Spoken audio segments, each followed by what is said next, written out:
प्रेम बिल्कुल अनूठी बात है। उसका बुद्धि से कोई संबंध नहीं, प्रेम का विचार से कोई संबंध नहीं। जैसा ध्यान निर्विचार है वैसा ही प्रेम निर्विचार है, और जैसे ध्यान बुद्धि से नहीं संभाला जा सकता वैसे ही प्रेम भी बुद्धि से नहीं संभाला जा सकता। ये ओशो की कही बात है।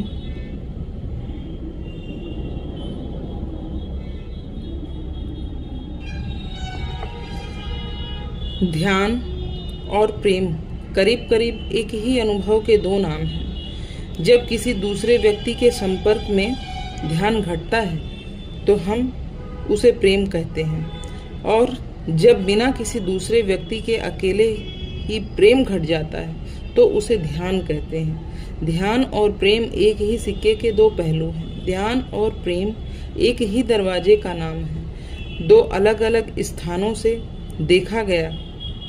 अगर बाहर से देखोगे तो दरवाज़ा प्रेम है, अगर भीतर से देखोगे तो दरवाज़ा ध्यान है। जैसे एक ही दरवाजे पर बाहर से लिखा होता है एंट्रेंस प्रवेश, और भीतर से लिखा होता है एग्जिट या एग्जिट, वह दरवाज़ा दोनों काम करता है। अगर बाहर से उस दरवाजे पर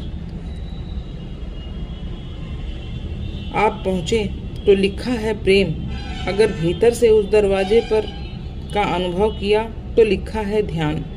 ध्यान अकेले में ही प्रेम से भर जाने का नाम है, और प्रेम दूसरे के साथ ध्यान में उतर जाने का नाम है। वाह!